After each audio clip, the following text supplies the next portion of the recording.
nagkaroon ng time na nawala yung self-worth ko.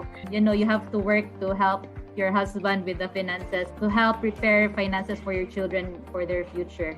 Kasi dito sa Pilipinas, pag age mo ng 35, wala na. Para kasing etsapwera ka na. And it feels like hindi ko alam kung paano ko mag-gain yung confidence ko pag naging mom na sila. Parang nawawala na yung career path nila. Kasi na-fed up ako sa sobrang traffic. So, papasok, dahil madaling araw, either mag-grab ako or mag-aangkas, which is malaki-laki yung expenses. The time spent with your kids and family are far more important than any job title out there.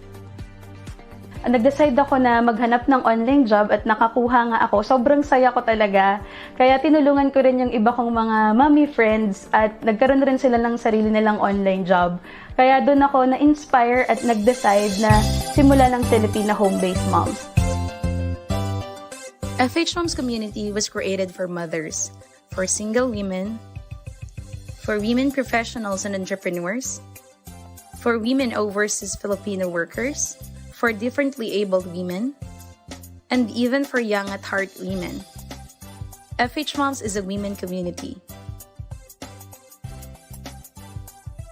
Nung nagsimula yung FHMoms, hindi ko in-expect na ganito ka magiging malaki. Ngayon, meron na kaming more than 250,000 members nationwide. Dati, ang tingin ng mga tao sa amin, community lang. No? Ngayon, social enterprise na kami with different projects na tumutulong sa mga kababaihan.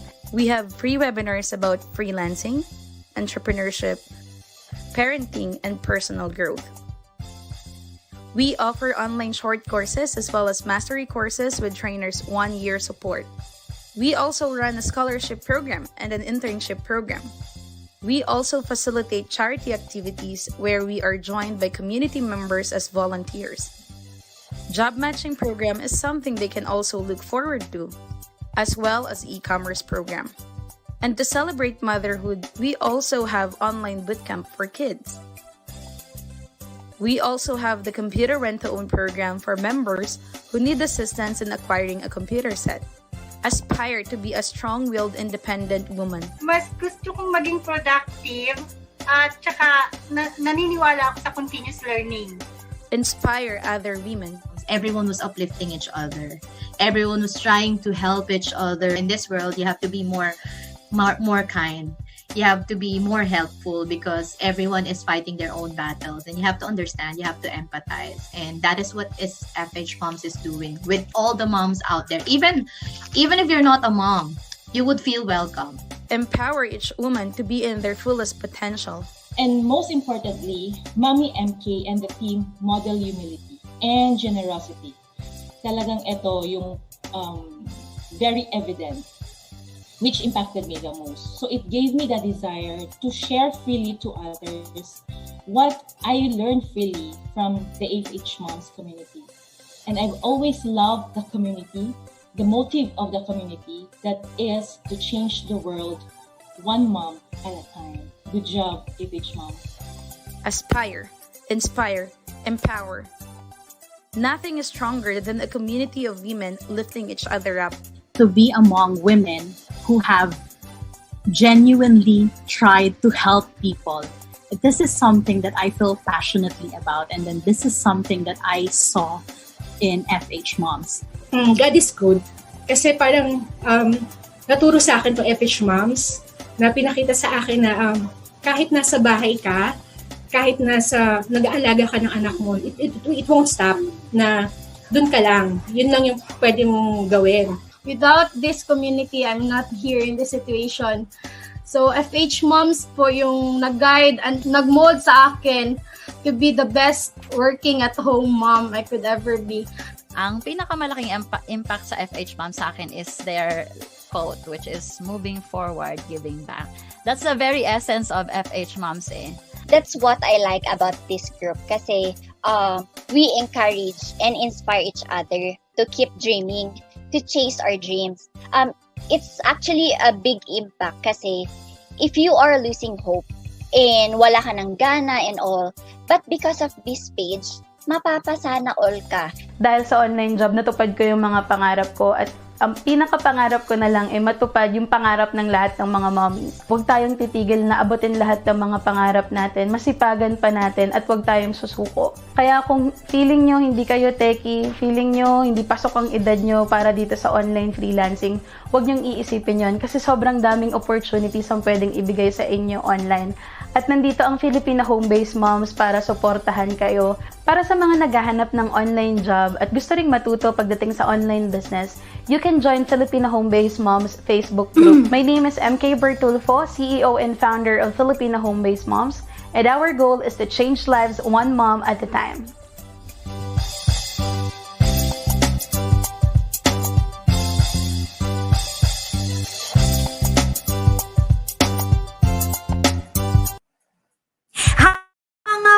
Hello mga momshies! Good evening po sa inyong lahat, sa ating mga momshies, FH Teachers at sa lahat ng mga nanonood sa atin tonight. Ano mga moms, carry pa ba? Kayang-kaya pa ba? Yes, of course, it's a beautiful Thursday night once again. Ayan na, curfew na para dun sa mga nasa NCR Plus. Naririnig ko na yung sirena dito sa background ko. My name is Mommy Ruf.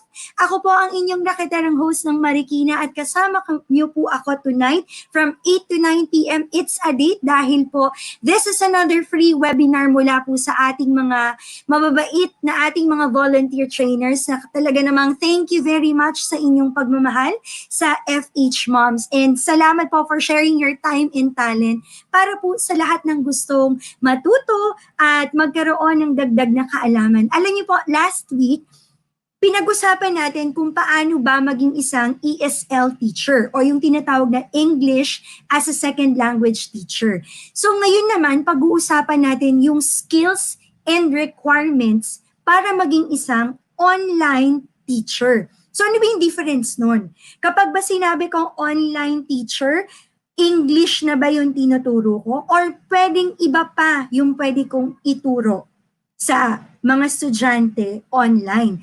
Dahil dyan, sasamahan po tayo ng isang ating volunteer trainer mommy. Pero syempre, bago ang lahat, gusto ko pong mag-shout out kay Ma'am Shi, Judith Perry, na talaga namang unang-unang commenter natin kanina.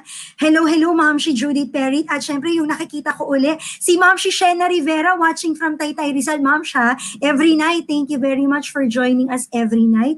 Hello. Kay Ma'am Shi Diana Bangloy, hello mga Ma'am Shi, good evening daw po. Watching from Isabela, wow! At syempre, sa lahat po ng nanonood sa atin mula Laguna, o kung nasan man po kayong ngayon, welcome po sa ating free webinar na mula po sa ating Filipina Home-Based Moms. Yan, hindi ko na po patatagalin pa dahil i-welcome ko na po ang ating mommy na kasama natin tonight. Isa po siyang graduate sa Philippine Normal University and she took Bachelor of Secondary Education major in Biology. At isa rin po siyang alumni ng Filipina Home-Based Moms GVA, General Virtual Assistants, batch December 2020. A mom to a beautiful 1-year-old daughter. At grabe ha, isa po siyang ESL teacher for more than 6 years. 5+ years office-based, tapos 1 year in freelancing. So she got hired recently as well as a freelance franchise consultant through the help of Mommy Teen Levin. And also, nalaman niya daw po ang ating FH Moms through watching Mr. Chinky Tan's YouTube videos at sumali po siya sa ating community November 2020. Wow! Kaya naman very grateful po ang ating mommy na ito sa group because of the support and opportunities na ibinibigay po sa bawat kababaihan sa ating community. Kaya naman, to give back ay talaga namang grinabya yung opportunity na maging isang volunteer trainer. Dahil dyan, let us welcome Mommy Rudz Jane Barrientos. Or tawagin nating Mommy Rudz! Hello, moms! Ang lakas ng energy talagang teacher, no? Oo, I love the energy. Good Mommy evening Rudz, po. kamusta po kayo? Ayan, medyo kinakabahan po, pero super excited ako. Gaya nga po ng sabi ni Mommy Ruf, I grabbed this opportunity na talagang makapag-share ng aking knowledge and experiences as an online teacher as a way to give back sa ating very helpful na community.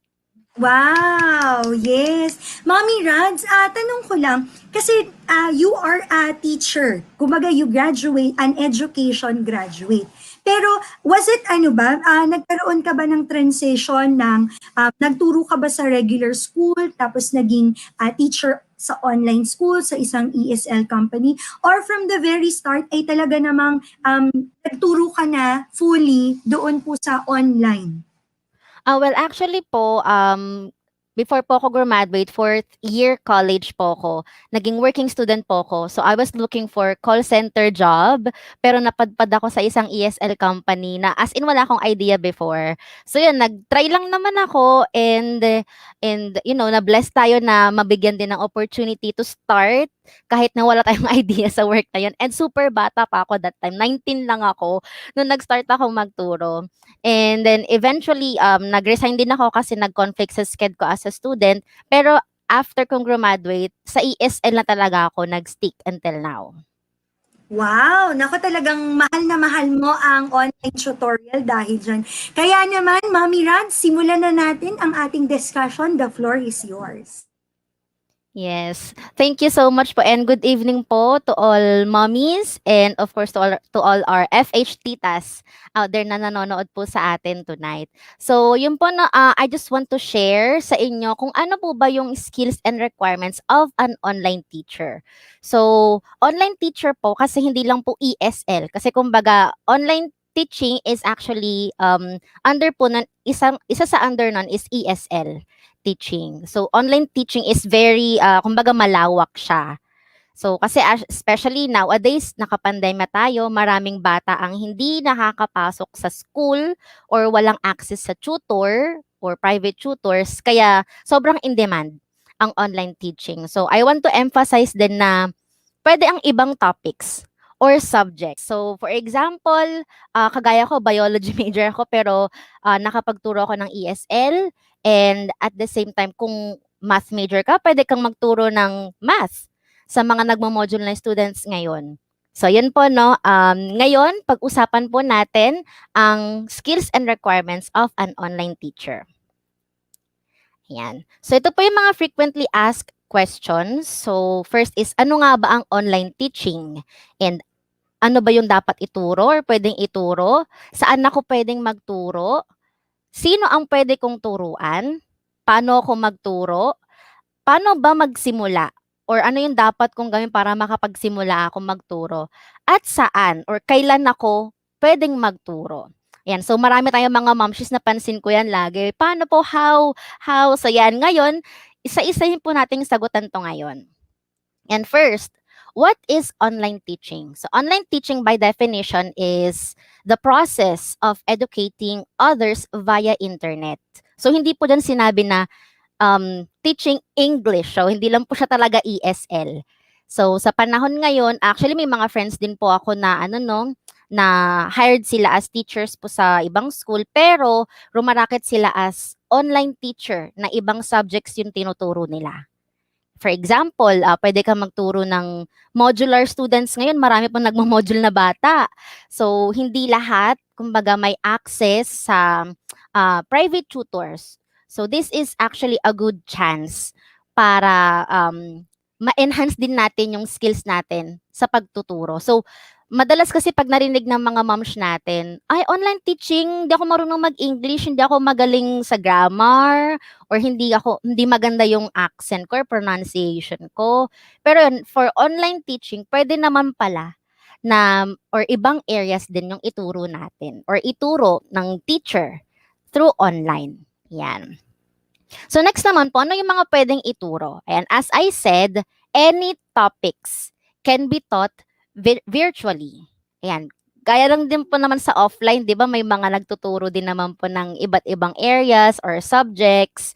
Yan. Same din po sa online. Dinala lang po talaga natin yung school sa online. Ayan. So, wag po tayo masyadong malito pag sinabing online teaching. Hindi lang siya ESL or English. Ayan. So, for languages, so dito po nag-under ang ESL. So, isa dyan is ESL, pwedeng Spanish, kung marunong ka mag-Spanish, pwedeng Japanese, or kung pwede rin na Korean, kung marunong ka mag-Korean. And especially sa mga Pinoys na fan ng Korean dramas. So, pwede kang magturo din ng other languages. Next po, ito naman is medyo advanced na siya. So, you need certificates if you want to teach TOEFL or Test of English as a Foreign Language, or TOEIC or Test of English for International Communication. So usually ito mga tinitake to ng mga students na gustong study or work abroad. Yan kasi dito may mga specific silang parang target na score para ma-reach or para makapasa sila. So ang task ng teachers doon ay tulungan silang maitaas yung grades nila. Yan. So medyo specific siya. So dito kailangan ng certificates. Pero most likely, dito sa languages, as long as may language ka na alam, na pwede mong ituro sa student.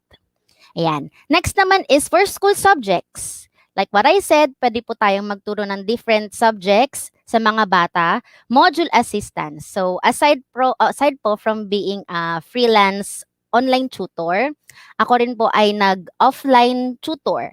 So, nag-assist po ako ng mga batang nagmo-module dito sa amin. Yan. So, pang-ano din po, kumbaga, additional din po siya. Ayan. So, for module assistance, private tutorials. Ayan. Very common din naman po itong private tutorials. Kaya lang dinala lang natin siya ngayon sa online. And homework assistance. Ayan. So, next naman po is business. So for mga businessman, business owners, yung mga gustong magkaroon ng clients na English speaking. Yan. For example, may mga Koreans na gustong magnegosyo and gusto nilang magkaroon ng clients na Americans or Europeans. So you can also teach them business English. Pero most likely, sa mga ESL companies, ay meron din silang ganitong subjects na tinuturo. Ayan, preparing for a job interview. So, kailangan nyo lang silang i-assist kung ano ba yung mga pwedeng isagot sa mga frequently asked questions during interview. And medical English, para naman po ito sa mga, for example, mga nurse or doctors na gusto rin pong kumita ng extra. Ayan, pwede rin po silang magturo ng medical English. Ayan, so yan, moms, marami po tayong mga topics na pwedeng ituro. Ayan. So next naman po is, where can I teach? So saan ba ako pwedeng magturo? So ito is nagre-refer po ito sa lugar. Yan, lugar kung saan ka pwedeng magturo. Saan ka pwedeng magturo? Pwede sa bahay, if it's home-based or you are a freelancer. Pwede rin namang office-based. For example, once na bumalik na tayo sa normal, kumbaga mag-back to normal na tayo. Pwede rin naman po, actually sa ibang bansa, very common to, no? Coffee shops. So as long as you have an internet connection, you have a laptop or cell phone, pwede kang magturo in any locations. However, if you're going to work with a company or an agency, they may require you to have a specific background or working space. So pansin nyo naman siguro, iba po yung background ko kasi ngayon is freelance online teacher na po ako, and kumbaga wala na po akong company na, wala pong company nang may hawak sa akin. So, for me, sa mga students ko, okay lang naman sa kanila yung background ko. Pero most likely, mas prefer nila ang plain white background. Ayan. Actually, other companies also require you to have a specific working space. Chine-check nila yung area kung saan ka magtuturo. Kung kwarto ba siya, or kung study room ba siya. So yun, depende rin po yun sa agency or company na a-applyan ninyo. Pero most likely, dun lang naman po sila sa background, nag-check. Yan, kung plain background ba siya. And next naman po is, who can I teach? So yan po, sino naman po yung mga pwede kong turuan? So any students din po, pwede pong kayong mag-enroll ng mga students nyo sa inyo kung freelancer po kayo. Pero kung nasa isang ESL company po kayo or online teaching company, sila po yung magpo-provide ng students nyo. So it can be as young as 6 years old or 5 years old kung ESL po yan. And as old as, actually I had an 8-year-old student before nung office-based pa ako. Ayan. So, also, pwede rin yan na professionals like businessmen or doctors or lawyers. And kasi as for my background po, I used to teach Korean students. Yan, different ages din po and different levels, of course. Pero kung mag-freelance online tutor po kayo is you have to consider the age of the students kasi if you're a freelance online teacher, ikaw po yung magpo-provide ng lessons nila. Ayan. So, of course, pag kids yan, na beginner, kailangan phonics muna or ABCs muna. Siyempre, hindi naman pwede yung ABC sa adult kahit na beginner siya. Ayan. So, kumbaga, may specific lessons ka din na kailangang gawin para sa specific age group din. Ayan. As for location naman, kung sa Asia ba sila, Japan, Korea, or other European countries. Kasi usually, pag they call this, pag nag-apply tayo sa mga online teaching companies, usually idea natin, Korean students, Chinese, or Japanese students. Pero actually, very broad, as in malawak po ang market ng online teaching. Mas marami nga po estudyante sa European countries kasi mas marami po sa kanila ang non-English speaking. So yun po, actually marami din sa kanila ang gusto ring matuto mag-English for travel purposes, for work purposes, or for school. Ayan. So next naman po is, ito po yung mga skills of an online teacher. Ito na yung how part. Paano nga ba ako magiging online teacher? Or should I consider myself as an online teacher? Or meron ba akong, they call this, potential to be an online teacher? So first, of course, you need to have excellent communication skills. Hindi lang naman po siya kailangan fluent ka sa English. No, when we say excellent communication skills, kasi communication is two-way. 'Di ba po? So it means na you also need to listen. You have to listen to your students' concerns or to your students kung may sinishare po sila. Ayan, yung mga students nyo. Kasi actually may mga students na makwento. Yan. Although may specific silang lessons na fina-follow, may mga bata or may mga students din na makwento about sa personal life nila or daily life nila. So as a teacher, hindi lang tayo puro salita. Ayan. Kasi marami sa ating kinakabahan, hala, hindi ako magaling mag-English, hala, hindi ako fluent mag-English. So, hindi naman po siya most of the time nagsasalita ka. Actually, most of the time, you have to listen to the students instead of speaking. Ayan. Next naman po is subject expertise. Of course, you need to be an expert dun sa subject na ituturo mo. Let's say, for example, if you are a financial coach, so you need to be an expert of your finances or finances in general. Or if you are a language coach or a language tutor, of course, you need to be an expert of that specific language. Yan. So, hindi naman ibig sabihin nito, kailangan alam mo lahat ng areas. For example, teacher ako, kailangan alam ko lahat, math, English, science, and other subjects. So, hindi naman po kailangan na gano'n. Actually, mas madali kung makakapili ka ng specific niche or area na ituturo mo. Mas madali yun sa'yo. Of course, mas madali rin kay student kasi kumbaga hindi nakakalito Hindi nakakalito kung ano yung pag-aaralan ninyo. So for example, for ESL teachers, meron dyan na teachers na magaling magturo ng TESOL or ng TOEFL. Ayan. So yun po yung mga subject expertise nila. Next po is time management skills. For an online teacher, kasi sa online medyo ang oras kailangan calculated mo yung oras. So, for example, your online class should only be around 25 minutes. So, before mag-25 or 25th minute, kailangan nakapagpaalam ka na kay student or nasabi mo na sa kanya yung corrections niya or kung ano yung evaluation mo sa kanya for that day. So, yun, kailangan you have to look at the time as well. So, hindi lang siya mismo sa klase, of course. Syempre, especially kung nasa isang online teaching company ka, no, medyo mahigpit sila when it comes to time. Bawal ang nalilate sa class. Bawal din ang nag-overtime sa class. And kasi syempre, pag nag-overtime ka, maaapektuhan na yung mga next classes mo. So, time management skills. And next is multitasking skills. So, this is very common sa mga ESL teachers. Kasi for an ESL teacher, you need to listen to the student while typing their corrections or yung evaluation nila for that day. And syempre, habang ginagawa mo yun, dapat naiintindihan mo pa rin sila.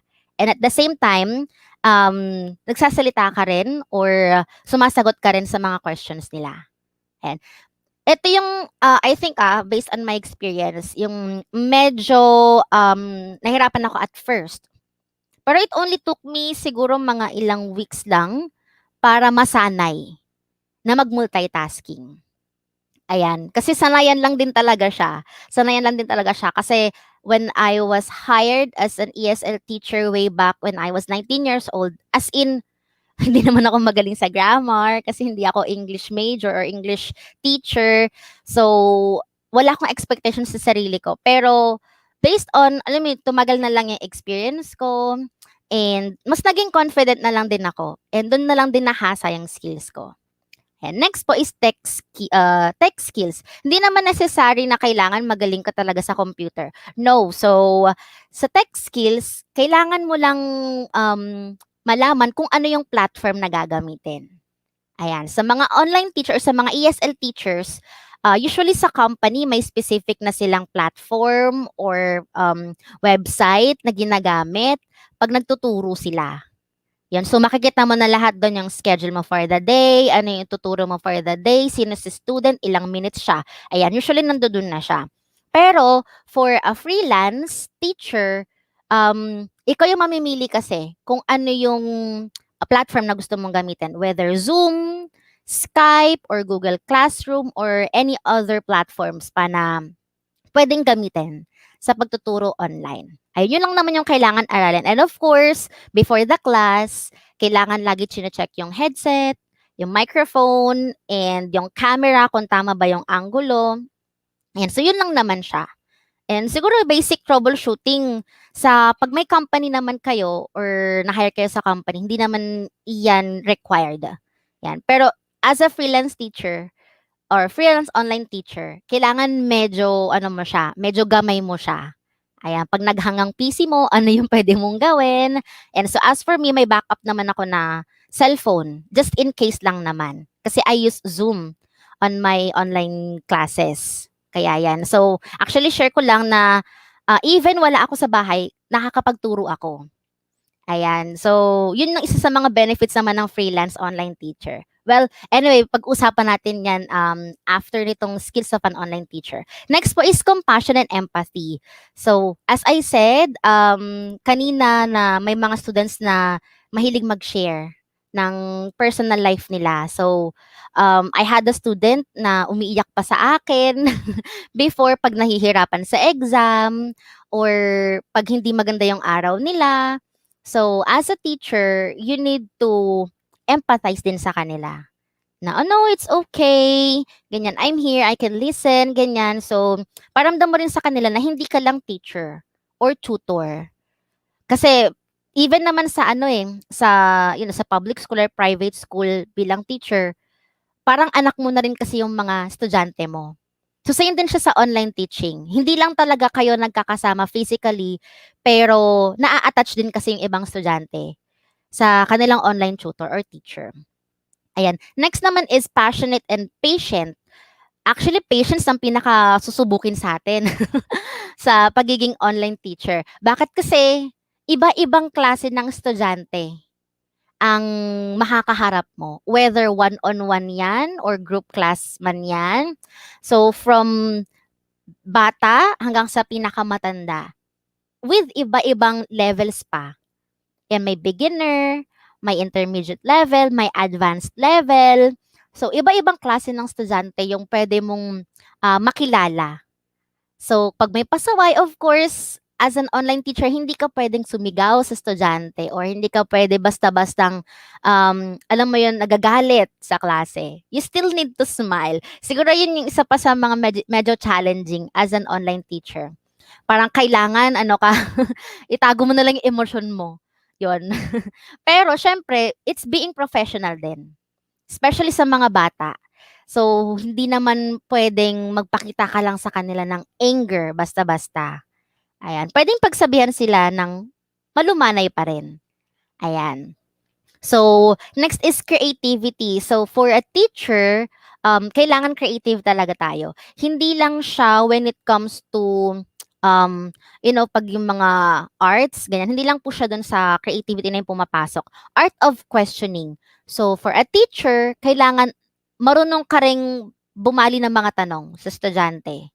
Especially sa mga advanced students. Yung mga talagang ang gagaling na estudyante.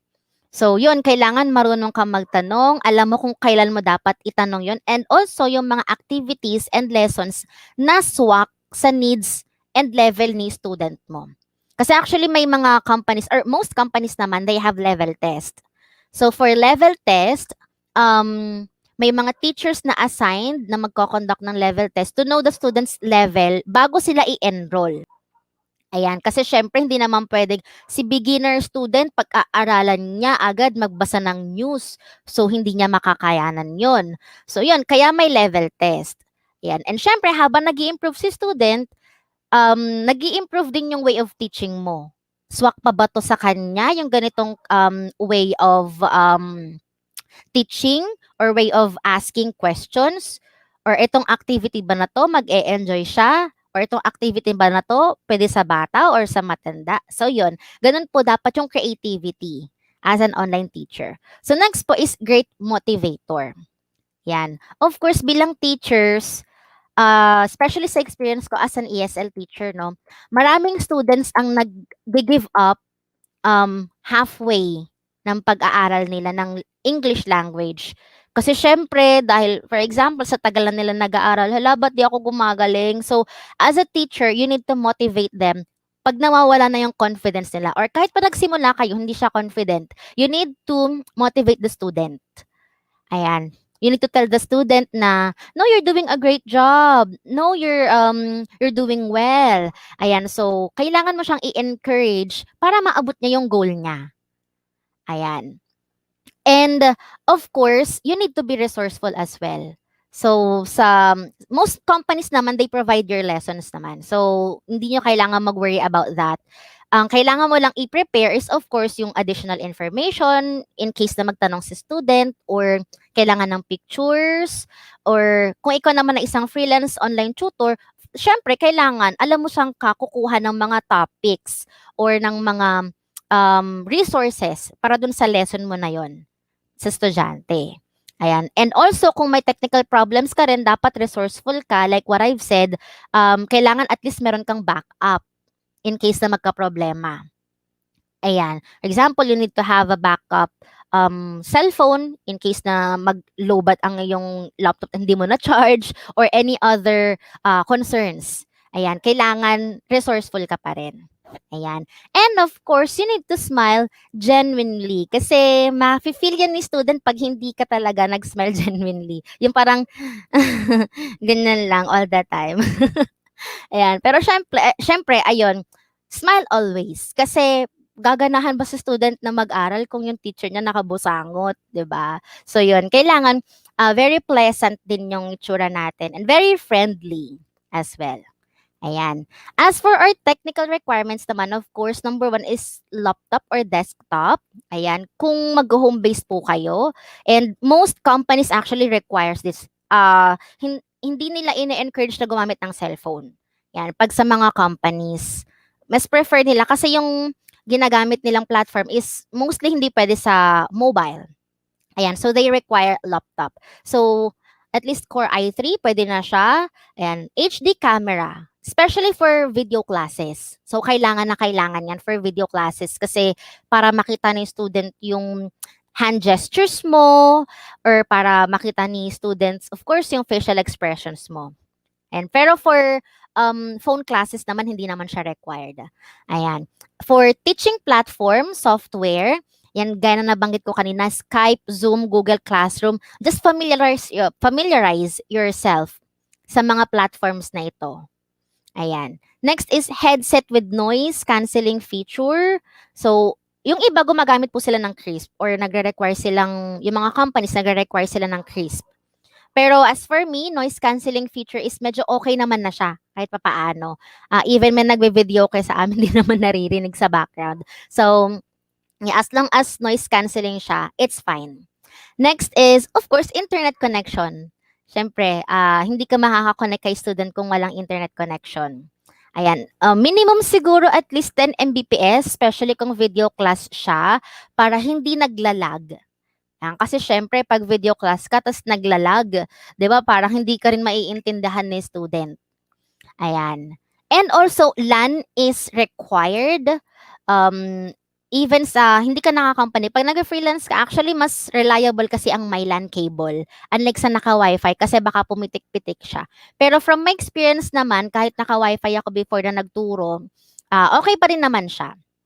Ayan, mas reliable lang talaga yung LAN connection. And next is certificates or diploma. If ever na meron po kayong teaching certificates like TOEFL or TESOL certificates, which actually some companies provide this for free. Ayan, pag na-hire kayo sa company nila, which is good kasi magagamit nyo rin naman siya. And for diploma, some companies also require you to submit your TOR or diploma and other valid IDs pag na-hire na kayo or for training na kayo. Ayan. So ito, how can I start teaching? Yan, ngayon alam niyo na kung anong kailangan para magturo or sino yung dapat turuan or saan pwede magturo. Ngayon, paano kayo makakapag-start magturo? First is you can apply to companies or agencies. Ayan. Ito yung mga mga good things about applying sa mga companies. First is lessons are provided by the company. So no need to think of the lessons na kailangan mong aralin pa siya. Actually, kaya mo siyang ituro kahit nakababasa mo lang sa kanya that day. So ganun siya kadali lang. Ayan. Next is scripts can be provided as well kasi may training naman silang provide. As for my experience sa first job ko, I underwent training for a month. Yan. So 1 week training muna siya before ako nag-onboard and then the remaining 3 weeks onboard na ako pero under training pa din ako. Which is good kasi syempre bilang baguhang teacher that time, sobrang laking tulong nung training na yun sa akin. Ayan. Next is teachers are rated based on their performance. Hindi naman lahat. So some companies meron silang specific na rate and some companies they give additional rate or salary based sa teachers performance. Yan, or rate ng mga students sa kanila or also rate ng company sa kanila. Ayan, next is students are provided by the company which is a very big advantage kasi hindi mo na kailangan i-market yung sarili mo. Ayan, so sila na bahala magbigay ng schedule sa'yo. Booking system or regular students. Ayan, so it's either booking. Pag booking system, si student ang pipili sa time slot mo. Ganyan. And for regular students, may specific students ka for this day or that day. Ayan, so ganun si regular students. Fixed schedule, it could be fixed. Like for example, for ESL, it could be 5 a.m. to 2 p.m. or 2 p.m. to 11 p.m. for full time. Yan. And for flexible schedule, may mga mostly booking system yung nag-offer ng flexible schedule. Yan. As I've said, training is provided. They have a platform or system for teachers and students. Ayan. So, kumbaga, andun na lahat sa isang platform na yun, lahat ng kakailanganin mo. Lessons, namely students, all in all, andun na siya lahat. Next is salary rate or rate is hourly or daily. Ayan, so fixed siya. Kung gusto mo ng talagang super stable na income for now or bilang beginner ka, actually, laking advantage kung mag-a-apply ka sa isang company or agency. For freelance naman or independent teacher, you make your own classes. Dito naman you have more freedom kung ano yung ituturo mo sa estudyante. And you can decide kung as a student, feeling ko, ano na siya, kailangan niya na mag-advance ng lesson. Kasi sa companies, actually, hindi mo hawak yun eh. Kailangan nilang matapos yung specific book or specific level bago sila mag-advance dun sa susunod. Kahit na madali na sa kanila yung level na yon. Kasi of course, they pay for that specific lesson. Ayan. So, dito naman sa freelance, you make your own lessons. Ayan. Can be article, could be more on grammar, or it could be free talking as well. And next, choose your platform. So, you have also the freedom to choose kung mas familiar ka ba kay Zoom, kung mas okay ba sa'yo si Skype or si Google Classroom, or any other platforms pa, especially for video classes. And as for me, I'm using Zoom for my online classes. Ayan, excuse me. So next naman is, you can ask for an evaluation from your students. So actually sa company, nagbibigay naman sila ng evaluation, pero hindi ganun masyadong madalang mag-provide ang students ng evaluation kay teacher. Ayan. Pero pag freelancer ka, you can ask for their evaluation. So ano yung advantage nun? Pwede mo siyang gamitin pang market ng sarili. For example, yung student mo, sabi niya, oh, teacher is so nice. Teacher's lessons are so easy. Ganyan. So you can use it to market yourself as a freelance teacher. Ayan, you can use their evaluation or testimonies. And next is flexible schedule. It depends on you kung kailan ka tatanggap ng student or kung kailan hindi. Or kung kailan, for example, may appointment ka, pwede mo i-cancel yung class mo. Pero, of course, be professional pa rin. Hindi pwedeng, ay, tinatamad ako today, ayoko magturo. No. So, being a freelance, kailangan professional ka pa rin. Kasi your students are your clients as well. Ayan. Next is, look for your own students. So, ito yung medyo matrabaho dito. Ikaw yung maghahanap ng sarili mong students. Pero once you establish your name as an online teacher naman, sila na yung lalapit sa'yo. Yan. Or yung mga students mo actually ang magre-refer pa ng estudyante. Papalapit sa'yo. Ayan. So next is market yourself as an independent teacher. So mas makikilala ka nila sa name mo. And of course, it's like your branding na din, kumbaga. Yan. Next is, ito yung pinakagusto ko. Set your own rates. So, hindi ka nakatay sa isang rate. Let's say, for example, ang usual rates ngayon is nag-range ng 120 to 150 per hour. Or yung iba, medyo mataas, 250 per hour. As for freelance online teacher, you can set your own rates. Which is very big advantage talaga siya. Depende rin kasi siya kung ang student mo ay everyday class ba, MWF ba siya, or TTH ba siya. And you can also set if by monthly ba siya maghuhulog sa'yo or on a monthly basis kayo. Ayan. Additional pala sa freelance is, of course, you need to make your own contract din. And as for me, I made my own contract na sinasend ko kay student, and every week I send them lessons. So they can read the lessons ahead of time. Ayan. Next naman is, ayan, ito yung pinakahuling tanong nyo syempre. Since alam ko na kung ano yung gagawin ko, kung saan ako magtuturo, kung paano ako magtuturo, kung kaya ko ba maging isang teacher, is, ito na yung huling tanong. Kailan ka pwede magsimulang magturo? Ayan. Of course, this is the quote na gusto kong iwanan sa inyo. And suddenly, you just know.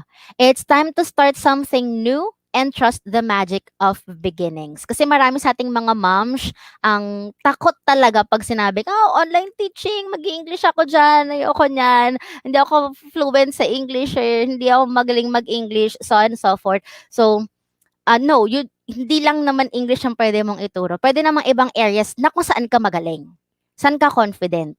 Ayan. Pero, you can start anytime. Kaya lang, pag sinabi mo kasi you can start anytime, kailan yung anytime na yon? So, mas maganda, you can start right now or as soon as possible. And then, yung pag-improve mo, you can improve along the way. Diba? You can improve along the way habang nag-aaral, habang nagtuturo ka. You're also learning din kasi. Kasi diba, learning is, hindi lang naman si student ang natututo. Si teacher din naman, natututo rin naman. Ayan, so, ayan, you will just know kung kailan ka pwedeng magsimula. Ganyan. So, that's it for my topic for today. And I hope may natutunan po ang ating mga momshies for tonight. Ayan. Thank you so much po. Wow, thank you, Mommy Rudz. Naku, nakakatawa naman talaga yung mga discussion natin tonight. Kaya naman, we will be having a quick break. I-type nyo na, i-comment nyo na po ang inyong mga katanungan para kay Mommy Rudz at amin pong susubukang sagutin ang lahat ng mga ito. We will be right back.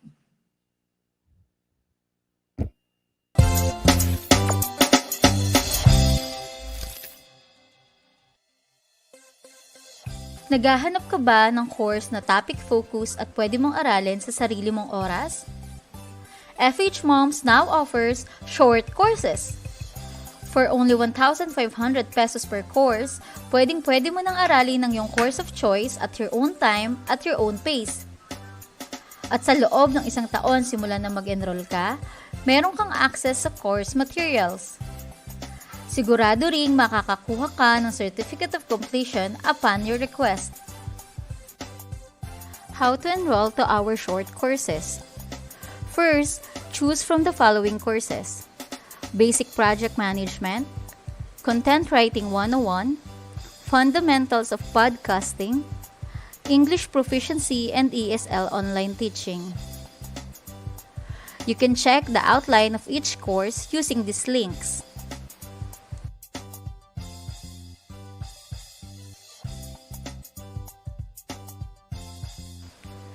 Settle your payment.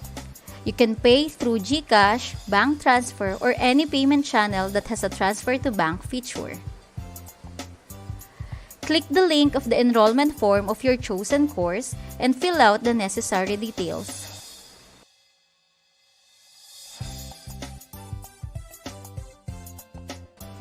And lastly, wait for 48 hours to receive your confirmation and course access. Thank you for always choosing FHMoms. Enroll now!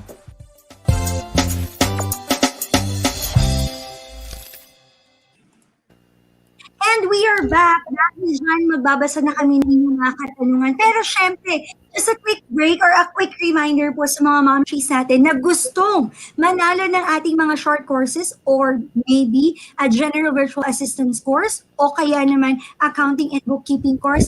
Pwede po kayong sumali sa ating Happy Mom Video Challenge. 10 to 15 seconds lang po ng inyong video clip with your family, with Mr. or with your chikiting. Mag-send na po kayo for more details. Hanapin lang po ito ang ating announcement sa ating Facebook page or group. Yan. We are back, Mommy Rudz. Alam kong maraming nagtatanong na kanina pa. Kaya naman, let's read our first question. Yan. Mula kay Zenet Rowelyn Ochavo, how would you best maintain kids' focus and attention, knowing their attention span is limited to just like 5 minutes? Ay, magandang question to, ha? Yes, yes. Actually, isa yan sa mga challenges no, ng isang online teacher kasi hindi mo naman pwedeng ganun yung bata. Like, sa akin, ang ginagawa ko kasi I had a young student, around 6 years old yata siya at that time. Ang ginagawa ko, pag gusto niyang maglaro, sinasabayan ko yung trip niya minsan. Yun, pero parang kumbaga hindi kami nakastick dun sa mismong lesson namin that day. Kasi, yun nga, ang bata kasi actually sobrang iksi ng attention span nila. So, pag sinabi ni student, teacher, I wanna play. Okay, sige, let's play muna, ganyan, before tayo mag-start. Then, magbibigay ako ng time. Kasi pwede ko siyang paglaruin, pagsayawin, kung gusto niyo sumayaw or kumanta, and then eventually, sabihin ko, okay, so parang to thank you ako sa kanya na, oh wow, that's so good, you're good in dancing. Parang may konting pang-uuto. Para syempre, kumbaga, si student na, ay, si teacher, tinignan niya yung gusto kong gawin, ganyan. So, ayun, sabayan mo lang siya ng siguro ng ilang minuto. Bigyan mo siya ng spotlight, kumbaga. Kasi 'di ba ang bata gusto napapansin 'yan. So yun, and then go back to the lesson. Yan, kung kasi may ibang companies pa na required talaga yung lesson this day eh. Ayan. So yun, ano lang, tsikahin mo lang sila ng konti. Ayan, para hindi naman sila yung, ay si teacher ayoko pansinin. Ganon. Oo, I agree with that. Tsaka parang ako naniniwala ako na it should be quality over quantity. Kahit na hindi nyo matapos yung isang buong lesson on a specific duration of time, dapat yung enjoyment ng bata, yung mas natin, yung mas priority natin. I-share ko lang, Mommy Rudz, naalala ko nung nagtuturo rin ako ng ESL teacher din ako, meron akong isang experience na yung mommy niya, talagang binatukan yung bata kasi ikinig. So grabe, alam mo yung gano'n, nakakaawa din yung mga bata kasi yung kultura din minsan ng mga foreign students, iba kasi sa kultura natin na parang yung English is really important, na kahit as young as 3 years old, kahit na ayaw mag-aral, pinapag-aaral na nila. Ayan, thank you. Mommy Rudz, next question po tayo ay mula kay Rizzy Gililang Santos. Wow. How much po ang pwedeng singil pag module assistance? Ayan. So actually, nung nag-module assistance ako, wala rin akong idea kung magkano ba i-rate ko kasi first time ko talaga yun na kumbaga offline. Ayan. So, binayis ko na lang yung rate ko dun sa kakilala ko na tutor din siya before. Ayan, nag-homework assistance naman siya. So, pwede po kayong mag-start ng mga siguro around 100, ganyan, to 200 pesos per hour. Ayan. As long as afford naman po ni mommy or ni daddy, yung ganun po. Pwede naman po. Ayan. Wow, oo. Tama yan. I agree. Kasi kung medyo may experience ka na, pwede ka nang lumevel up ng Yes. Mas maganda pong mag-start muna sa mababa. Yes. Lalo na kapag yung parang kumbaga sa iba, ito yung time mo na to gain portfolio kasi ang ano mo naman dyan is yung word of mouth eh. Katulad din mo kay Rudz, di ba? She is a freelance teacher kasi yung mga past students niya trusted her already and yun, kumalat na. Yan. Next question po tayo ay mula kay Banasha Janeline. Good evening. Which is more convenient? Maganda to ha. Office-based online teacher or home-based online teacher? Yes. Ito naman siguro nagbe-base din to sa tao, no? Kung siguro wala kang baby, ayan, or may mag-aalaga sa baby mo naman, mas okay sa akin ang home-based online teacher. Bakit? Kasi hindi ko na kailangang mag-ready pa ng susuotin ko that day or kailangan mag-ready pa ako kasi traffic. And kasi actually before sa experience ko na ma'am, 5 a.m. yung pasok ko. Kailangan ko gumising ng 3 a.m. para makasakay ng 4 a.m. ang bus. So imagine yung 2 hours na dapat itutulog ko na lang, 'di ba? So unlike for home-based online teaching, kahit hindi ka na kumbaga maglaan ng oras sa preparation mo, okay lang. So mas convenient siya kung habol mo yung oras. Yan. And sa office-based naman, siguro ang convenient naman sa part na yon is nakaset up na kasi doon yung parang mini office mo eh. And kung may mga props ka, nandoon na rin yon. And kung wala kang kasama sa bahay, ganyan, okay din naman ang home-based. Yan. Sa office-based, yun lang siguro, mas tahimik siya. Kasi talagang workspace siya eh. Yan. Pero as for me, okay yung wala ng traffic. At saka syempre, pag office-based, walang disconnection ng internet. Yeah. Ay, actually, ma'am, pag office-based, meron din naman, pero sa experience ko, ma'am, actually, meron din, pero actually may backup naman kasi sila. So, yes. Kasi syempre, kailangan reliable din sila sa students nila or clients nila. Kaya medyo madalang lang naman. Oo. I'd like to know, Mommy Rudz, ikaw ba meron ka rin bang, for example, backup connection? Like, meron kang 2 internet plan ba sa bahay? Ganun, or nagpa-plan pa lang po so far, ma'am. Pero ang ginawa ko actually, kasi before, naka 20 Mbps lang kami. Ang ginawa ko, nag-upgrade na lang ako ng mas mataas. Pero plan ko is mag-avail pa ng isa pang plan para backup lang, just in case. Yun. Wow! Grabe, no? Iba pa rin talaga yung, kumbaga, pag nag-i-invest ka din sa mga gamit. Yan. Okay, next question po tayo ay mula kay Jennifer Lamban. May age limit po ba? And for companies, is there any companies who are accepting college undergrads? Yes. Oh, ang ganda ng question po ni Ma'am, no? Oo. For age limit, actually, nung nag-start po ako, 19 years old lang po ako. And undergrad po, kasi working student po ako that time. So, and wala rin akong experience sa online teaching ng mga panahon na yun. Pero I still got accepted. Yung may mga companies po na nagre-require na at least graduate ka ng eduk or yung iba may age limit. Pero in general po, no, in online teaching or in teaching itself, wala naman siyang age limit. Wala siyang age limit. Kaya sobrang, yun din yung maganda in online teaching. Yan, yung no age limit po sila. Wow! At saka I think, subok lang talaga, ma'am, kung kunyari may nakalagay na you have to be a college graduate. Pero minsan kasi lenient din naman yung mga companies sa ganyan. I think, oo, parang kahit undergrad, basta may potential at saka willing to learn, talagang minsan, nararamdaman minsan yan ng HR eh. So, Yes, yes. try lang. Oo. Yes, actually, ma'am, share ko Ayan. yun, no, nabanggit mo kasi, ma'am, na nararamdaman ng HR yun. Yun nga, ma'am, undergraduate ako that time and late pa ako kasi anong oras na ako nakarating nun kasi galing pa ako sa ibang call center company and wala talaga akong background as in sira ang grammar ko, hinihingal pa ako. Pero yun nga sabi ng HR sa akin na nakita niya na willing to learn ako. Kaya why not? Give it a try, 'di ba? So ayun, mga kasabayan ko malalaking schools pa. Like UP, Miriam College, ganyan. Pero dalawa lang kami nakapasok. So parang wow, talagang kung para sa'yo kasi talaga ibibigay para sa'yo. And kung makikita nila yung potential mo and willingness mo na matuto. Ayun. They will give you a chance din naman. Yes, ako yun. Basta ang importante ay sumubok. Huwag natin Yes. rejections agad. Subok lang. Yan. Okay, next question po tayo ay mula kay Andrea Lozano Daguno. What is better, one-on-one teaching? Ay, maganda rin to ha. Or teaching a group of students? And if group, how many students are manageable to teach? Ayan, ang ganda ng question din ni Ma'am. Ako personally sa ESL, one-on-one lang po yung na-try kong turuan. Sa offline ko lang po yung, hindi siya group kasi dalawa lang sila. So, magkapatid lang sila. Ang okay sa one-on-one teaching is actually matututukan mo yung bata or yung student.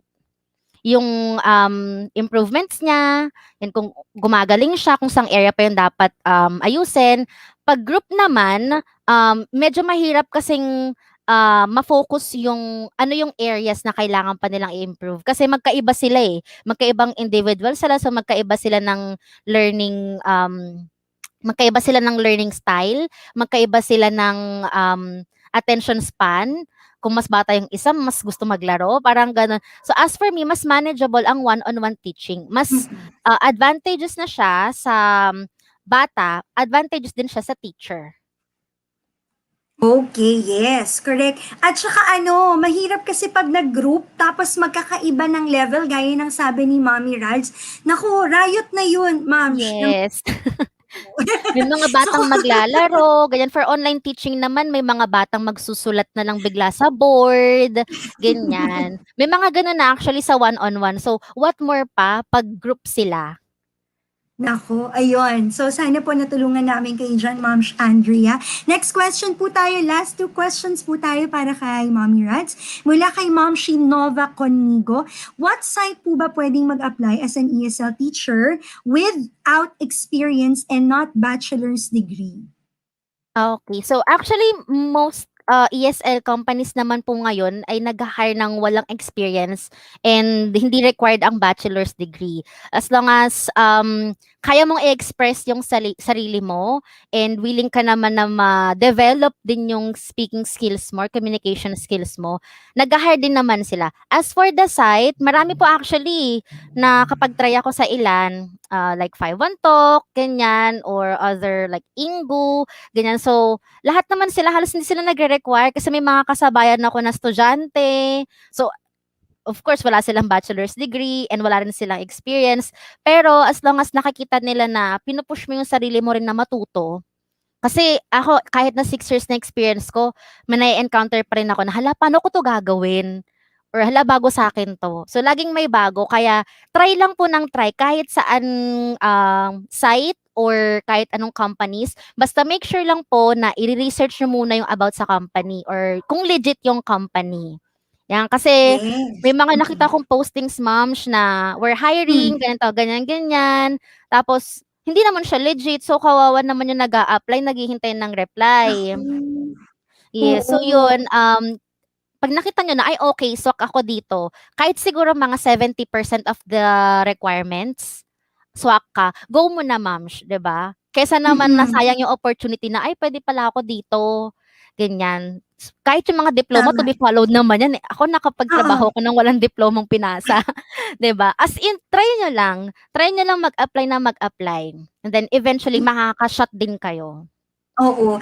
Dagdagan ko din yung sinabi ni Mommy Rudz. Kung last week, di ba, kasama natin si Nanay Jane, you can also visit yung kanyang YouTube channel ni Nanay Jane kasi nag-recommend din siya ng mga companies na, ESL companies na pwede nyo ring applyan. At saka, always remember, wala ako talagang narinig na ESL company na legit ha, na nagpapabayad. So kung meron mang silang sabihin na, you need to pay this kasi we have a training. No, hindi po legit yon. Normally, dapat kapag ESL company, if they provide training for you, libre po yon na ibibigay. I am not sure kung meron pong bayad, kung paid, pero free yun dapat. Wala kang dapat na bayaran sa kanila. Kasi higher part na ng, di ba tama ba ako, ma'am, na part na nung kumbaga na hire siya, part na yun is yung ma-educate ka, ma-train ka. Yun. Yes. Actually, ma'am, even may mga companies din talaga na nag-o-offer ng free certificates. Yung mga TOEFL certificates, ganyan. As long as, matapos mo lang yung required number of hours, ipaprovide nila ng libre. Kasi may mga moms na, hala ma'am, wala akong certificate ng ganito, kaso ang mahal din niya. Sana ko makaka-avail. So, kung may companies na nagpo-provide ng free trainings na ganun, grab mo na siya. Kasi free yun eh. Free na siya, tapos natututo ka pa, may sahod ka pa, 'di ba? Oo. At saka magandang rin yun, record yun sa inyo, moms. Lalo na pag may mga gustong-gusto ng mga estudyante, uy, si teacher ganito, ganyan-ganyan. Yan, oo. Now, nako, ang ganda ng usapan natin, Mommy Rudz. Nakakatawa, ang daming mga questions. This will be our final question. Sa mga hindi po natin nabasa, sorry po. Pero we will try na talaga namang mabasa. Of course, lahat naman po ng mga questions niyo ay nababasa po namin. Now, ito po kay Ma'am Emily Layton Makaya. How many hours you have to render for online teaching? Ayan. For companies naman po, usually at least 8 hours for full-time. For part-time naman po, at least 3 to 5 hours naman po. Ayan. Kasi depende rin po yung part-time hours sa peak schedules ng company. Pero most likely, pag Korean and Japanese, mga around 5 a.m. to 8 or 9 a.m. ang peak hours ng morning. And sa gabi naman po is around 6 to 10 or 11 p.m. naman siya, kung gusto niyo pa mag-part-time. As for freelance naman po, anytime you want to teach, pwede po. So let's say, for example, ako po, daily ko po is at least 30 minutes lang ako nagtuturo or 1 hour. Ayan, sa estudyante ko. Kasi so far, I have 2 students.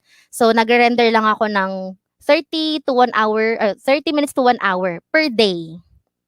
Ayan. Wow. Freelance yun ha, mga moms, yung mga tinuturuan ni Mommy Rudz. Freelance po yun, tapos tinuturuan niya 30 minutes to 1 hour. Grabe, nice. Okay, dahil dyan. Tsaka dagdag ko din, aside dun sa mga hours, peak hours na binanggit ni Mommy Rudz, they also prefer na sana, yung ibang companies, I think, they prefer na dapat nagtuturo ka rin over the weekend. Yun. So, kasi some companies po. Diba, no? Some companies, nire-require nila yun. Okay. Dahil dyan, of course, we would like to thank Mommy Rudz for joining us tonight at talaga namang na-educate tayo. Sana po yung mga mommies natin ay nakapagsulat sa kanilang notebook dahil ang dami nating natutunan tonight, just like in everyday naman ang dami nating natututunan. Dahil dyan, we would like to give you, of course, the certificate of appreciation given to Mommy Rudz Barrientos for giving us this free webinar, FHMoms Free Webinar Skills and Requirements of an Online Teacher. This was given on the 29th day of April, in the Filipina home-based moms page or group, signed by our CEO and founder, Mommy Maria Corina Bertulfo. Maraming salamat, Mommy Rudz. Mommy Rudz, your final message sa lahat po ng mga nanonood sa atin, your advice, and also kung meron kang page that you wanted to promote, go ahead po. Ayan, so sa lahat po ng mga moms and mga FH titas, wag po kayong matakot mag-try. Huwag niyo pong isipin na, hala, hindi ako qualified. Try niyo lang po kasi yung try niyo na yon is one step forward na po yun, one step ahead na po kayo. Kumbaga, it's either makachempo po kayo. So, paano pag nakachempo kayo tapos di nyo trinay, di ba? So, try and try lang po mga moms. And also, being a teacher, hindi lang naman tayo turo ng turo. Kailangan open to learnings din tayo. Ayan, kaya para makapag-start po kayo, keep on learning. Yan, keep on learning po. Ayan, and ayan po, apply lang ng apply mga moms. Yes, so yun po. As for page, yung name ko lang moms, yan, Rudz Barrientos. I have a page po na hindi pa siya actually for teaching. Pinaplan ko pa lang siya na gawing for teaching. Pero yun, so far, ano pa lang siya, binibuild ko pa lang yung page na yon. Wow! Nakakatuwa. Mommy Rudz, maraming salamat po sa inyong oras, sa inyong knowledge for sharing us tonight. At saka sana we pray na talaga namang dumami pa ang iyong mga students in the coming days. Siyempre kasi papalaki na rin si baby, no? So, yes. natin yan. Let's pray for that, more clients and students for you. Maraming salamat, Mommy Rudz. Thank you. Thank you po.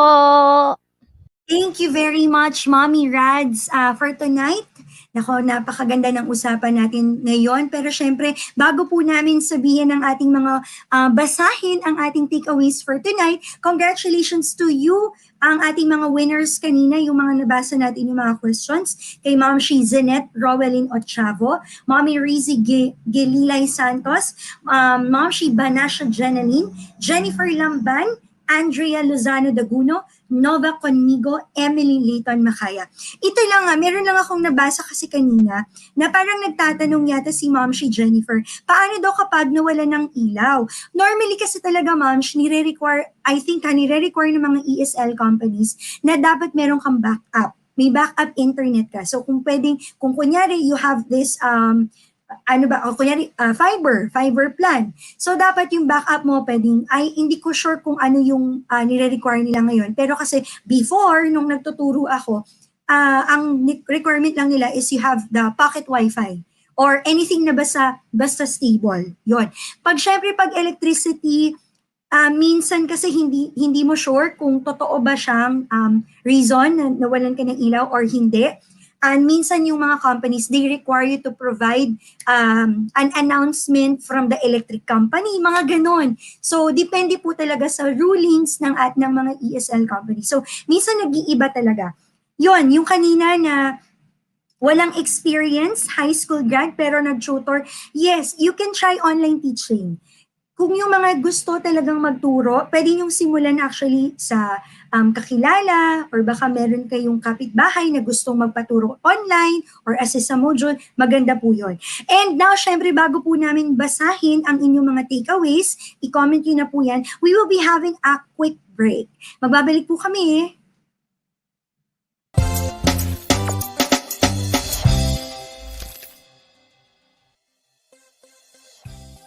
And then, nung nag-decide na ako mag-enroll sa course ng FHMom, doon ko na-find out na ang laki pala talaga ng diferensya. Kasi, mas marami kang matututunan talaga. Wala pa sa 1/4 yung matututunan mo dun sa free, sa matututunan mo dun sa courses ng FHMom. Kasi, iti-train ka na nila sa mismong actual tool na gagamitin mo sa mismong trabaho. Tsaka halimbawa, ituro man nila sa iyo yung isang tools, medyo similar na rin yung ibang mga tools. So, parang kahit yung client mo, ibang tools yung ginagamit niya, mas mananabigate mo na rin kasi parang familiar ka na dun sa mga ginagamit. Ang laki ng naitulong niya kasi instead na mangangapa ka pa kapag nakakuha ka ng client, nangyayari, prepared ka na. Kumbaga, well-equipped ka na. So, hindi yung magiging gastos mo dun sa mga courses, hindi siya technically gastos eh. investment mo siya sa future mo, sa career mo as home-based. Kasi the more na marami kang skills na natututunan, the more na nalalaki yung potential income mo kasi the more nararami yung client na pwede mo ma-handle. Are you ready to start your journey to success? Enroll now to FHMoms Mastery Course. For only 3,500 pesos per course, you can enjoy the following perks. 1 month intensive training about your chosen niche. 1 year access to platform's premium features. 1 year access to course modules and materials. Get your certificate of completion after your graduation. 3 months guaranteed support from your trainer. Access to all job ads exclusive to FHMoms alumni. And be the first to know FHMoms offers promos, discounts, events, and new projects. Check our Facebook announcement about the available courses, course outlines, enrollment instruction, enrollment requirement, payment method, date of the start of classes, course duration, and other important information. Thank you for always choosing FHMoms. Enroll now! This is something FHMoms has been continuously doing. We've been equipping women to take on jobs like this. So this is something that really, inspired me, and it helped my professional relationship as well, because since then, I've been able to talk to a lot of people, to connect with people. Therefore, having this, connections and network would help me as well in my business that I'm trying to build right now. I decided to enroll to VA training. Sobrang after nun, as in, ngayon yung graduation namin. Kasi while on training, yung papatapos na yung medyo may alam ka na, nagtatry na rin ako mag-apply sa onlinejobs.ph kasi as advice din naman yun ng mentor namin na since mayroon ka ng mga natututunang new skills, pwede mo na yan i-update sa profile mo sa online jobs.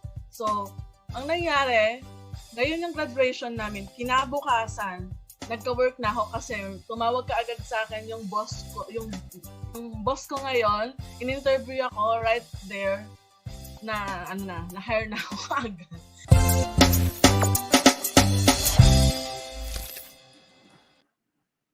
And we are back! Yes, Ma'am, si Jennifer Lamban, ikaw po ay isa sa mga winner natin ng Skill Success Courses. Sa ating mga winners, hintayin lamang po ang announcement sa ating Facebook page. Nandun po yung mga listahan ng ating mga winners na mag-a-avail ng Skill Success Courses for free. Kaya hintayin lang po ang announcement natin sa ating Facebook page at sa ating group. Okay, that's syempre, bukas, kung nabitin kayo tonight, meron po ulit tayo bukas na free webinar. Kasama po si Mommy Ange at ang isa ating volunteer trainer. Ito naman is tips on how to ace your application as an online tutor. So kung kanina, ang daming binigay na inputs din ni Mommy Rudz sa atin. Bukas, I'm sure, sana samahan niyo pa rin si Mommy Ange and of course yung ating isang volunteer trainer dahil ibang topic naman ito. She will give you tips kung paano mo ba mapapasa ang yung application as an online tutor. So, pwede ito as ESL Teacher, pwede siyang online tutor, o kung ano man yung gusto mong pasukin sa teaching online.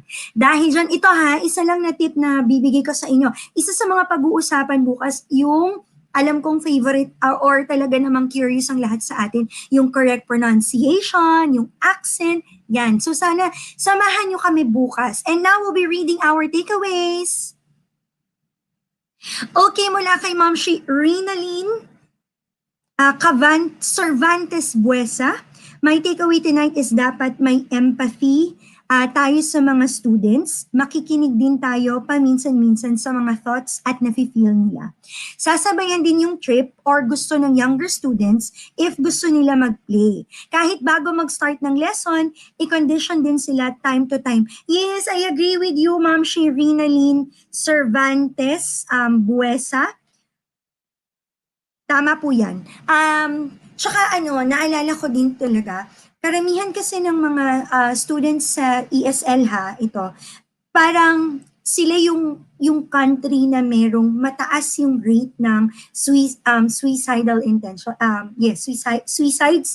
So, kaya sila minsan nag-a-apply or nag-e-enroll sa company, sa ESL, kasi hindi lang naman talaga to practice na mag-English, but it's because meron silang mapaghihingaan ng sama ng loob. Yan. Thank you very much, Ma'am Shirina Lynn. Next question. Ma'am Zanet Rowelyn Ochavo, ang sabi po niya, my key takeaways from this webinar is not to give up trying and to also be open to learnings as well. And when teaching kids, be more creative, playful, and patient. Yes, tama. Thank you very much po, Ma'am Zanet. Kay Ma'am Angel Grace Despabid Laderas. Ma'am Angel Grace, ang sabi po niya, thank you so much po for sharing. I learned a lot po, especially to try new things. Be ready because it takes a lot of courage and dedication to teach, especially if you are a newbie. Let's go, Ma'am Shi. Congratulations to you, Ma'am Angel Grace Despabiladeras. Ayan. Binabagalan kong basahin para tama kong mabasa. Ayan. Okay, now, next one mula kay Ma'am Aya Sirasfi. The only perfect time to land a job is to look for it right away. Okay, maraming salamat po.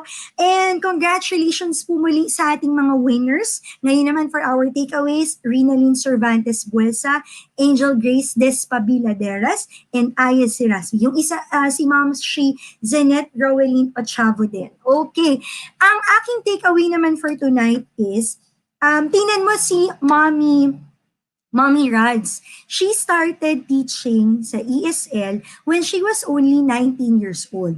Ako din, actually, when I started teaching sa ESL, face-to-face yun, I was only 19. Actually, 19 ako noon. Nag-working student din ako. So, yung mga fears natin na, kasi hindi ako nakagraduate, kasi kulang yung skills na meron ako. Alisin natin yun, let go of those rejections na finifeed natin sa utak natin. Ang gawin natin, let's try. Kasi wala namang masama kung susubukan natin. And if you think na ang ESL teaching or online teaching ay para sa'yo, then go for it. Kasi nga, learning is a continuous process. As you go through, hindi naman ibig sabihin na teacher ka na, magaling ka na. Ibig sabihin, there is always a room for improvement. Sa lahat naman ng bagay, sa pag-host or anything na ginagawa mo, hindi ka naman nagsimula na magaling ka na. Nagsimula ka as a newbie. So para sa atin, sa mga momshies, sa mga FH titas sa atin, at sa lahat ng ating viewers, if you want to try something new, go for it. Do it right away. Yung learnings, matututunan natin yan as you go all along the way, matututunan mo yan. Ayun. So, hindi naman tayo nagsimula as professional na, as magaling ka na.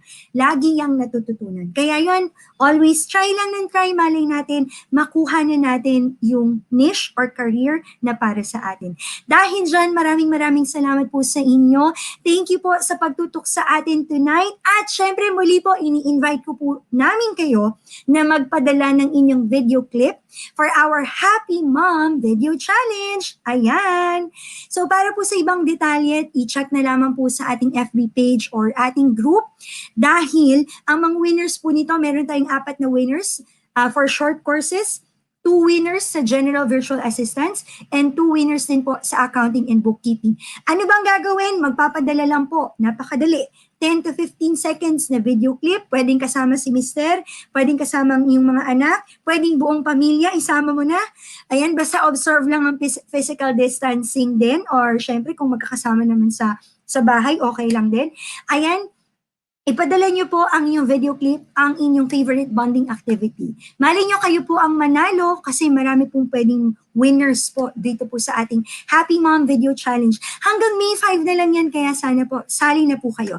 At syempre tomorrow, again, it is with Mommy Ange and with our volunteer trainer at i-discuss naman po ng ating volunteer trainer ang tips on how to ace, paano papasa sa inyong application as an online teacher or an online tutor o pwede rin ESL teacher, magagamit natin yan. At syempre, tomorrow will be the last day sa ating FH Kids Bootcamp. So kung nag-enjoy yung mga anak ninyo, ang mga chikiting natin kanina sa Doodle Basic, tomorrow ay story writing naman. Kaya naman, isama nyo na ang inyong mga anak bukas sa ating FH Kids Bootcamp. Muli po, ako po ang inyong Mommy Ruf, ang raketa ng host ng Marikina. Sa ngalan po ni Mommy MK, maraming salamat po sa aming pagtutok gabi-gabi sa ating free webinar, 8 to 9 p.m. lamang po. It's a date, always mark your calendars. Maraming salamat. Have a great night. Ingat po tayo. God bless! Tara na tumutok na sa FHMoms Radio habang ika'y nagre-relax sa bahay mo. FHMoms Radio, changing lives, one mom at a time. Moving forward, giving back with FHMoms Radio. Tara na tumutok na sa FHMoms Radio habang ika'y nagre-relax sa bahay mo. Marami kang matututunan dahil di lang basta chikahan. FHMoms Radio, mga momshi ating to. Tara na mga momshi, mami, nanay o mama, andito na ang FHMoms makakasama. Ang online radio na magbibigay advice at mga kwento na siguradong mapapanice. Ito ay hindi lang basta mga chikahan, andito sila upang ikaw ay gabayan. Turuan ng mga tips sa paghahanap buhay at maging isa ka sa successful na nanay. O diba? Kaya saan ka pa? Basta ikaw ay momshi, dito bida ka. FHMoms Radio number 1. Ito ang online radio ng sangkanan na yan. Di ka lang basta nanay, ikaw ay super nanay. Para sa pamilya ang lahat ay iaalay. Lahat ibibigay, lahat ay kayang gawin ng iyong pagiging nanay, lalo pang palakasin. FHMoms Radio. Tara na tumutok na sa FHMoms Radio habang ika'y nagre-relax sa bahay mo. Marami kang matututunan dahil di lang basta chikahan. FHMoms Radio, mga momshi ating to. Mga momshi, tara na, dito'y bidang-bida ka. Ipagmalaki natin na tayo'y magigiting nga ina. Mga mami, tara na, dito'y bidang-bida ka. Ipagmalaki natin na tayo'y magigiting nga ina.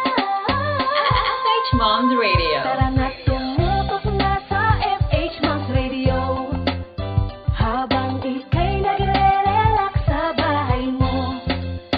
Marami kang matututunan dahil di lang basta chikahan. FHMoms Radio, mga momshi ating to.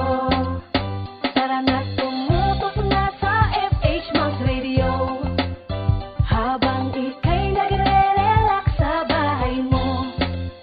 Marami kang matututunan dahil di lang basta chikahan. FHMoms Radio, mga momshi ating to. Tambay na!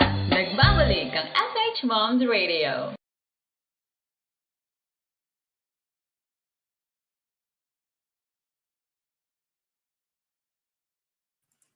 Ready na bukas?